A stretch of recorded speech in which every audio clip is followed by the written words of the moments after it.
میرے نبی یتیم پیدا ہوئے تو باپ نہیں تھے. 6 یا 7 سال کی عمر میں ماں بھی دنیا سے چلی گئی. ماں کی یاد آتی تھی. اللہ سے دعا کی اے اللہ کیا میں اپنی ماں کے لیے مغفرت کی دعا کر سکتا ہوں؟ اللہ نے اجازت نہیں دی. اللہ نے نبی کو اجازت نہیں دی. آپ اپنی ماں کے لیے مغفرت کی دعا نہیں کر سکتے. مسلم شریف کی روایت ہے اللہ کے نبی صلی اللہ علیہ وسلم اپنے صحابہ کے ساتھ اپنی ماں جناب آمنہ کی قبر پہ جاتے ہیں. اپنی ماں کی قبر کے پاس جاتے ہیں اور رونے لگتے ہیں. اللہ کے نبی کو روتا ہوا دیکھ کر تمام کے تمام صحابہ کرام بھی رونے لگتے ہیں. نبی بھی رو رہے ہیں, سارے صحابہ بھی رو رہے ہیں. اللہ کے نبی روتے روتے کہتے ہیں استاذنت ربی ان استغفر لأمی فلم یأذن لی. میں نے اپنے رب سے اجازت مانگی کہ اے اللہ میں اپنی ماں کے لیے مغفرت کی دعا کرنا چاہتا ہوں. میرے اللہ نے, میرے رب نے مجھے اجازت نہیں دی. پھر میں نے اپنے رب سے اجازت مانگی کہ اللہ میں اپنی ماں کی قبر پہ جانا چاہتا ہوں, اپنی ماں کی قبر کو دیکھنا چاہتا ہوں, تو اللہ نے مجھے اجازت دے دی. یہ ماں سے محبت تھی تو تھی. چچا ابو طالب جنہوں نے پالا پوسا, دادا کے بعد سہارا دیا, ابو طالب سے بھی بڑی محبت تھی اللہ کے نبی. بخاری کے الفاظ ہیں ابو طالب کا آخری ٹائم آ جاتا ہے, ابو طالب کا انتقال ہونے والا ہے. اللہ کے نبی صلی اللہ علیہ وسلم اپنے چچا ابو طالب کے پاس آتے ہیں. یا امی قل لا الہ الا اللہ, اے چچا جان لا الہ الا اللہ پڑھ دیجئے, کلمہ پڑھ دیجئے. میں وعدہ کرتا ہوں کہ اس کلمے کی وجہ سے انشاءاللہ اللہ تعالیٰ آپ کو نجات دے دے گا. اے میرے چچا جان آپ ایک بار کلمہ پڑھ لیجئے, اس کلمے کے اوپر آپ کی موت ہو جائے گی تو آپ بچ جائیں گے. مگر وہاں پر ابو جہل بھی بیٹھا تھا, وہاں پر عبداللہ ابن امیہ بھی بیٹھا تھا. ان لوگوں نے ابو طالب کو بھڑکایا اور کہا کہ اے ابو طالب خبردار اپنے باپ دادا کا طریقہ نہ چھوڑنا, اپنے باپ دادا کا مذہب نہ چھوڑنا. ابو طالب نے انتقال کے پہلے کلمہ نہیں پڑھا. میرے نبی کو بڑی تکلیف ہوئی. ابو طالب جب دنیا سے جانے لگے ان کی زبان پر آخری جملہ کیا تھا؟ بخاری کے الفاظ ہیں آخری جملہ ان کی زبان پر یہ تھا علی ملت عبد المطلب, میں اپنے باپ عبد المطلب کے مذہب پر دنیا سے جا رہا ہوں. کلمہ نہیں پڑھ سکے. بہت محبت کرتے تھے نبی سے لیکن کلمہ نہیں پڑھ سکے. ان کو نجات نہیں مل پائے گی.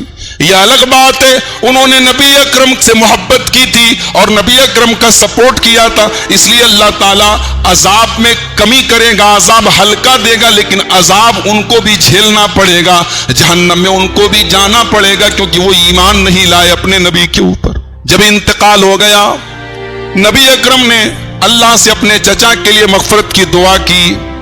آسمان سے قرآن کی آیت نازل ہو گئی ما کان للنبی والذین آمنوا ان یستغفروا للمشرکین. اے نبی تم کو بھی اجازت نہیں ہے اور اے ایمان والوں تم کو بھی اجازت نہیں ہے کہ تم مشرک کے لیے مغفرت کی دعا کرو چاہے وہ تمہارا قریبی رشتہ دار ہی کیوں نہ ہو. تو نبی اکرم اپنے رشتہ داروں کا خیال کرتے تھے. اب رشتہ داروں میں سب سے پہلے اپنی بیوی اور بچے آتے ہیں. اور ایک بات بتاؤں, انسان دنیا سے سب کچھ چھپا سکتا ہے, بیوی بچوں سے نہیں چھپا سکتا. انسان کی اصل حقیقت گھر میں سامنے آتی. انسان دنیا کے سامنے جتنا بھی بن لے مگر گھر میں جب آئے گا, بیوی کے سامنے آئے گا, بچوں کے سامنے آئے گا تو اس کا اصل روپ سامنے آ جائے گا. میرے پیارے بھائیوں, اللہ تبارک و تعالیٰ نے ہمیں ایسا نبی دیا ہے کہ وہ اپنے گھر کے اندر بھی اپنے بیوی بچوں کے درمیان بھی بالکل محبوب اور پیارے ہیں.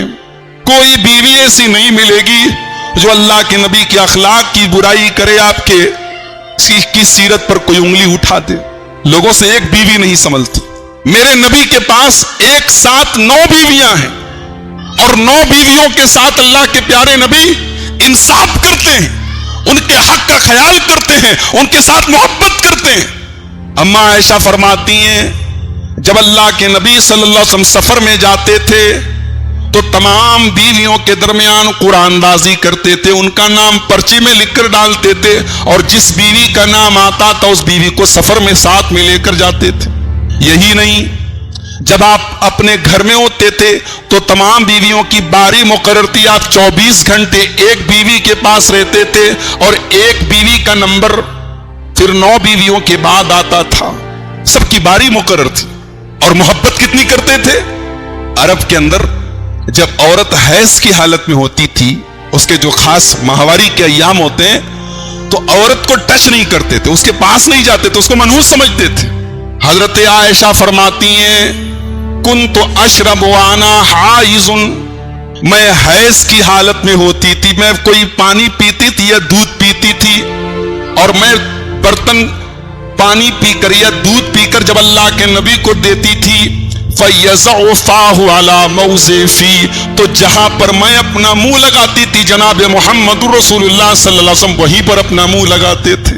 اتنی محبت کرتے تھے اپنی بیویوں کے ساتھ، اور سماج کی ان کریتیوں کو، ان رسم و رواج کو ختم کیا جناب محمد رسول اللہ صلی اللہ علیہ وسلم کہ حیض کی حالت میں عورت جو ہے منحوس نہیں ہو جاتی ہے، اس کے ساتھ صحبت کرنا حرام ہے، اس کے ساتھ انٹرکورس کرنا حرام ہے، اس کے ساتھ سونا جاگنا کھانا پینا یہ سب جائز ہے۔ حضرت عائشہ کہتی ہیں میں گوشت کھاتی تھی، وَأَتَعَرَّقُ الْعَرَقَ، میں ہڈی میں سے گوشت نکال نکال کے کھایا کرتی تھی، اور جہاں سے میں گوشت کھاتی تھی وہیں پر اللہ کے نبی صلی اللہ علیہ وسلم اپنا منہ لگاتے تھے اور وہیں سے کھاتے تھے۔ کچھ لوگ ہوتے ہیں بڑے دیندار ہیں لیکن بیوی بچوں کے لیے بڑے خشک ہیں، نہیں، بیوی محبت کرنے کی چیز ہے۔ آپ کو ایک حدیث پڑھ کے سناتا ہوں، شاید آپ نے نہ سنی ہو۔ حضرت عائشہ فرماتی ہیں، ابو داؤد کی روایت ہے، اللہ کے نبی صلی اللہ علیہ وسلم نے اپنی کسی بیوی کو بوسہ لیا، نام نہیں ہے بیوی کا، کسی بیوی کو بوسہ لیا، اس کو چوما، اور اس کے بعد آپ وضو سے تھے، آپ نماز پڑھنے چلے گئے۔ اس سے دو مسئلہ ثابت ہوا، بیوی کو چومنے سے وضو نہیں ٹوٹتا، اور دوسرا مسئلہ یہ ثابت ہوا کہ بیوی جو ہے یہ شوہر کی محبت، اس کے حسن سلوک کی حقدار ہے، یہ نبی کی سنت ہے، یہ نبی کا طریقہ ہے۔ آپ اپنی بیویوں کے ساتھ ایک ہی برتن میں غسل کرتے تھے، ایک ساتھ غسل کرتے تھے، نہاتے تھے، اللہ کے رسول ہیں، اللہ کے نبی ہیں، مگر اپنی بیویوں سے اتنی محبت کرتے تھے کہ اپنی بیویوں کے ساتھ، جس بیوی کے ساتھ آپ کی باری ہوتی تھی ایک برتن میں بھی آپ نہایا کرتے تھے۔ ایسا بھی ثبوت ہمیں حدیث کی کتابوں میں ملتا ہے۔ کبھی کبھی بیویوں کے ساتھ ہنسی مذاق بھی کرتے تھے۔ مسند احمد کی روایت ہے، اللہ کے نبی سفر میں جا رہے ہیں، آپ نے صحابہ سے کہا تم لوگ تھوڑا آگے نکل جاؤ۔ سفر میں آپ کی عادت تھی، آپ کسی بیوی کو لے کر جاتے تھے، اس سفر میں حضرت عائشہ ساتھ میں تھی، آپ نے صحابہ سے کہا تم لوگ تھوڑا آگے نکل جاؤ، مجھے اپنی بیوی سے کچھ پرائیویٹ بات کرنی۔ صحابہ آگے نکل گئے۔ اللہ کے نبی حضرت عائشہ سے کہتے ہیں تعالی اسابق کی، اے عائشہ چلو ہم دونوں دوڑتے ہیں، دوڑ کا مقابلہ کرتے ہیں، دیکھتے ہیں کون آگے نکل جاتا ہے کون پیچھے رہ جاتا ہے۔ حضرت عائشہ کہتی ہیں سناٹا تھا، میں اور اللہ کے رسول دوڑنے لگے، میری نئی نئی شادی ہوئی تھی، میرا بدن کمزور تھا، ہلکا تھا، دبلی پتلی تھی، جب دوڑ ہوئی میں آگے نکل گئی۔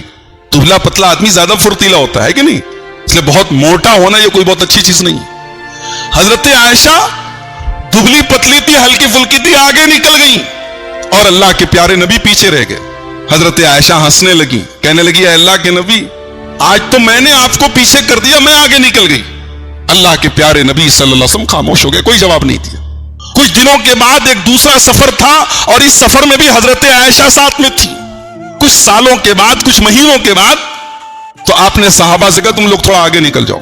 صحابہ آگے نکل گئے۔ اس سے ایک مسئلہ یہ پتا چلا کہ شوہر اور بیوی کے بیچ میں ہنسی مذاق پرائیویٹ میں ہونا چاہیے، پبلک میں نہیں ہونا چاہیے۔ لوگ پارک میں جا کے بیوی کے ساتھ پیار کرتے، غلط ہے یہ۔ لوگ ہوٹل میں بیٹھے سب کے سامنے بیوی سے محبت کر رہے ہیں۔ بیوی سے محبت پرائیویٹ میں ہونی چاہیے، پبلک میں نہیں ہونی چاہیے۔ صحابہ سے کہا تھوڑا آگے نکل جاؤ۔ صحابہ آگے نکل گئے۔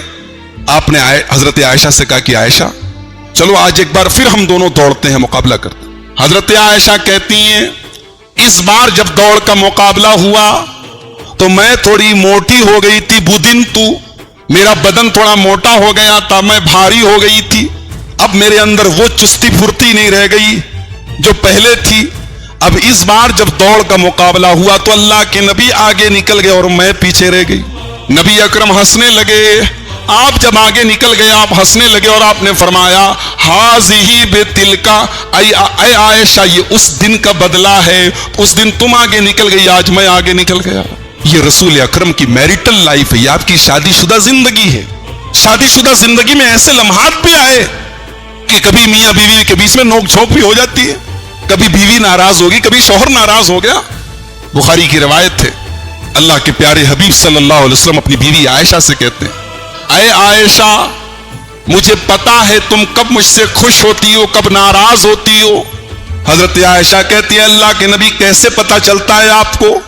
کہا اے عائشہ جب تم مجھ سے خوش ہوتی ہو تو جب تم قسم کھاتی ہو تو کہتی ہو وَرَبِّ محمد، محمد کے رب کی قسم صلی اللہ علیہ وسلم، اور اے عائشہ جب تم مجھ سے ناراض ہوتی ہو تو میرا نام نہیں لیتی ہو بلکہ کہتی ہو ابراہیم کے رب کی قسم۔ اللہ اکبر۔ یعنی شوہر اور بیوی کا رشتہ ایسا ہو کہ بیوی کب ناراض ہے شوہر کو پتہ لگ جائے، بیوی کے بات چیت سے، اس کے بیہیویئر سے، اس کے سلوک سے پتہ لگ جائے یہ مجھ سے روٹھی ہوئی ہے۔ حضرت عائشہ بڑا پیارا جواب دیتی ہیں، اے اللہ کے نبی صحیح کہہ رہے ہیں آپ، جب میں آپ سے ناراض ہوتی ہوں تو میں آپ کا نام نہیں لیتی ہوں، میں قسم کھاتی ہوں تو کہتی ہوں ابراہیم کے رب کی قسم، لیکن اے اللہ کے نبی میں ایک بات کلیئر بتا دینا چاہتی ہوں کہ غصے کے عالم میں بھی میں آپ کا نام چھوڑتی ہوں، آپ کو نہیں چھوڑتی ہوں، آپ کی محبت ویسے ہی دل میں رہتی ہے۔ یہ الگ بات ہے اپنا غصہ دکھانے کے لیے میں آپ کا نام نہیں لیتی ہوں، لیکن دل میں آپ کی محبت اپنی جگہ رہتی ہے۔ تو یہ اللہ کے رسول کا بیویوں کے ساتھ سلوک۔